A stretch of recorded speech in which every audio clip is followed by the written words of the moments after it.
Assalamualaikum warahmatullahi wabarakatuh. Halo anak-anak semua, berjumpa lagi dengan Bu Endah Septiani dalam mata pelajaran Sosiologi untuk kelas 12 SMA. Baik anak-anak, kita akan mulai pembelajaran hari ini masuk di KD 3.3 ketimpangan sosial sebagai dampak perubahan sosial di tengah globalisasi. Untuk materi globalisasi sendiri sudah kita pelajari di KD 3.2 kemarin ya. Langsung saja kita mulai. Jadi, tujuan pembelajaran dalam materi ketimpangan sosial adalah yang pertama, peserta didik diharapkan dapat memahami hakikat ketimpangan sosial dan mengidentifikasi teori ketimpangan global. Kemudian yang kedua, peserta didik dapat mengidentifikasi faktor yang mempengaruhi ketimpangan sosial. Tujuan yang ketiga, peserta didik dapat mengidentifikasi bentuk-bentuk ketimpangan sosial. Kemudian tujuan yang keempat, peserta didik dapat menganalisa dampak ketimpangan sosial. Dan yang kelima, peserta didik dapat memiliki sikap kritis dalam menghadapi ketimpangan sosial. Nah, silakan anak-anak perhatikan gambar berikut. Ada perbedaan yang sangat mencolok antara gambar A dengan gambar B ya. Untuk gambar A terlihat bahwa di situ ada anak-anak SMA yang belajar di tempat yang sangat tidak layak. Jadi tempat belajar mereka itu beralaskan tanah, kemudian berdindingkan bambu, dan dari segi fasilitas, bahan ajar itu sangat tidak memenuhi kriteria untuk belajar dengan layak. Kemudian di sisi lain di gambar B di situ ada sekumpulan anak-anak SMA yang belajar dalam kondisi tempat yang sangat nyaman. Tempatnya ber-AC, kemudian memiliki LCD proyektor, kemudian setiap anak itu juga menghadap laptop masing-masing dengan bahan ajar yang sudah tersedia dengan baik. Nah, disinilah letak ketimpangan sosial itu. Jadi ada perbedaan yang sangat signifikan antara kondisi belajar di gambar A dengan gambar B. Nah, bisa dipahami ya dari stimulus ini dulu ya, apa yang dimaksud dengan ketimpangan sosial itu. Kemudian kita berlanjut. Nah, perhatikan kutipan judul berita berikut. Ada ketimpangan akses teknologi dalam pelaksanaan belajar daring. Ada anak-anak yang bisa mengakses pembelajaran daring dengan cepat, dengan mudah, dan di anak-anak pedalaman mereka tidak dapat mengakses pembelajaran jarak jauh dengan mudah karena keterbatasan sarana, prasarana, sinyal, kemudian kuota, dan sebagainya. Kemudian ada judul lagi, menyoal ketimpangan tes COVID-19 di DKI Jakarta dengan daerah lainnya. Nah, kemudian ini juga ada perbedaan yang sangat mencolok antara gambar A dengan B. Lihat kondisi jalannya. Di gambar A kondisi jalannya sangat tidak layak sampai mobil ini tidak bisa lewat ya. Kemudian yang gambar B itu jalanan yang sangat mulus, yang sangat mudah dilalui oleh berbagai macam alat transportasi. Nah, dari gambar dan kutipan berita di atas, apa yang kalian ketahui mengenai ketimpangan sosial? Ketimpangan sosial itu apa? Menurut Andrinov Caniago, ketimpangan itu adalah buah pada pembangunan yang berfokus pada aspek sosial dan ekonomi saja. Kemudian, menurut Naido dan Wills, ketimpangan sosial itu merupakan perbedaan-perbedaan dalam income, resource, power, dan status di dalam dan antara masyarakat. Menurut Eri Satria Yudatama, secara sederhana, ketimpangan sosial dapat dipahami sebagai ketidakseimbangan yang terjadi dalam masyarakat.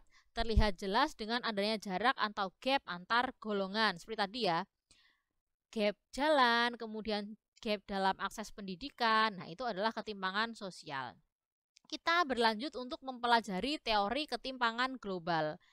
Jadi, ada teori ketimpangan global. Yang pertama teori kolonialisme, yang kedua teori sistem dunia, yang ketiga teori dependensi, yang keempat pendekatan struktural, kemudian teori fungsionalisme, teori konflik, dan teori pertumbuhan neoklasik. Kita mulai dari yang pertama yaitu teori kolonialisme. Dimulai di Inggris sekitar tahun 1750 ketika industrialisasi menyebar di seluruh Eropa Barat. Teori ini merujuk pada satu negara yang menjadikan banyak wilayah sebagai koloninya, yang diawali oleh negara industri atau negara kapitalis. Menurut Harrison, mereka menanamkan sebagian keuntungannya ke dalam persenjataan yang tangguh dan kapal cepat. kemudian digunakan untuk menyerbu negara yang lemah untuk dijadikan koloninya. Setelah bangsa yang lemah takluk, mereka akan meninggalkan kekuatan pengendali untuk mengeksploitasi tenaga kerja dan sumber daya dari bangsa tersebut. Ini adalah teori kolonialisme. Kemudian teori yang kedua adalah teori sistem dunia. Jadi dalam teori sistem dunia itu ada 3 wilayah, terbagi menjadi 3 wilayah. Yang pertama adalah wilayah pusat atau core, kemudian yang kedua wilayah semi pinggiran atau wilayah semi periperi, dan yang ketiga adalah wilayah pinggiran atau wilayah periperi. Apa itu wilayah pusat atau core? Core merupakan negara-negara yang terhitung maju secara pendapatan ekonomi, teknologi, dan produksi yang lebih besar, bervariasi dalam jumlah yang sangat besar. Contohnya untuk wilayah core ini seperti Amerika Serikat, kemudian Inggris, seperti itu ya. Cina, ini adalah wilayah pusat atau core. Kemudian yang kedua adalah wilayah semi periperi, yang merupakan negara-negara yang secara ekonomi merupakan perpaduan antara core areas dan peripheral areas. Seperti Indonesia, ini masuknya di semi periperi.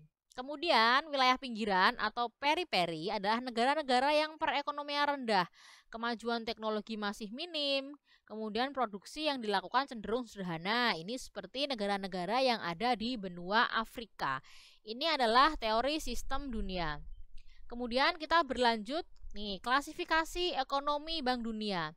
Bank Dunia memiliki salah satu cara untuk melihat ketimpangan antar negara melalui perekonomian negara tersebut. Ada negara high income nations atau negara dengan pendapatan tinggi.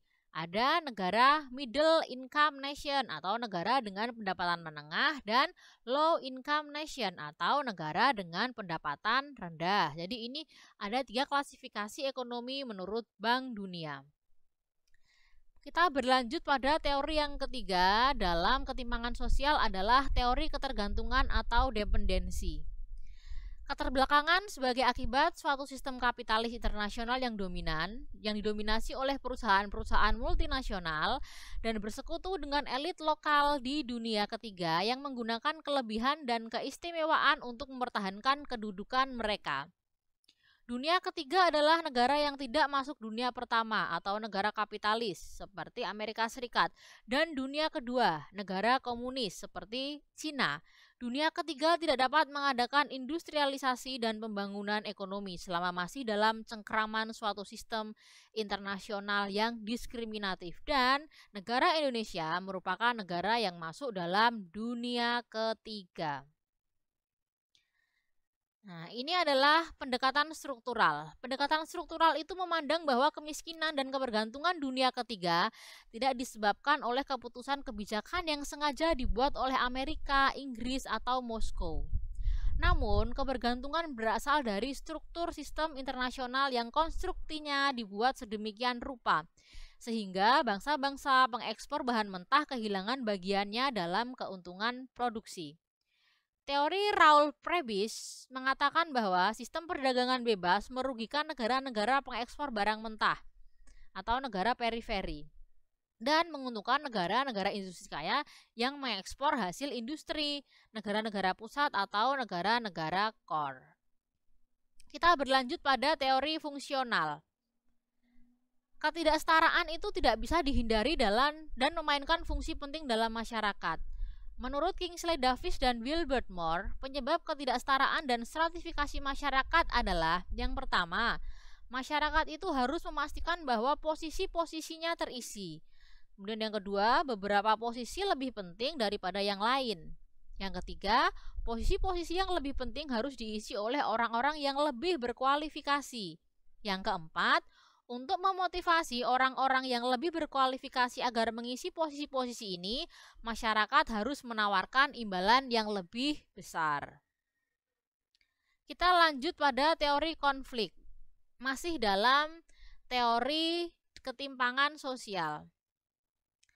Ketimpangan sebagai akibat dari kelompok dengan kekuatan atau power mendominasi kelompok yang kurang kuat.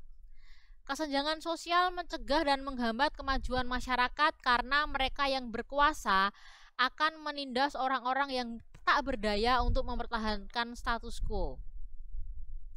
Menurut Karl Marx, kapitalisme akan memperuncing perbedaan kelas antar individu.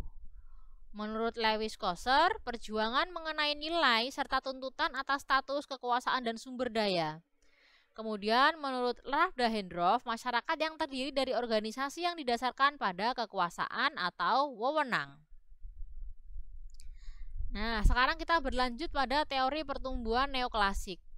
Teori pertumbuhan neoklasik itu muncul sebagai sebuah prediksi tentang hubungan antara tingkat pembangunan ekonomi nasional suatu negara dengan ketimpangan pembangunan ekonomi antar wilayah.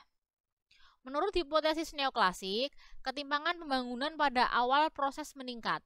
Setelah berangsur-angsur, ketimpangan pembangunan antar wilayah tersebut akan semakin menurun. Nah, ini tadi adalah beberapa teori terkait ketimpangan sosial. Ini anak-anak ya, sudah saya sampaikan semua. Jadi ada teori kolonialisme, yang kedua teori sistem dunia, yang ketiga teori dependensi, yang keempat pendekatan struktural, yang kelima teori fungsionalisme, kemudian yang keenam itu teori konflik, dan yang ketujuh adalah teori pertumbuhan neoklasik. Begitu ya anak-anak. Untuk pertemuan kali ini kita sudah mempelajari tentang teori ketimpangan global. Untuk selanjutnya, di pertemuan berikutnya kita akan mempelajari tentang faktor-faktor yang mempengaruhi ketimpangan sosial itu sendiri. Bisa dipahami ya untuk materi hari ini? Semoga bermanfaat. Terima kasih. Wassalamualaikum warahmatullahi wabarakatuh.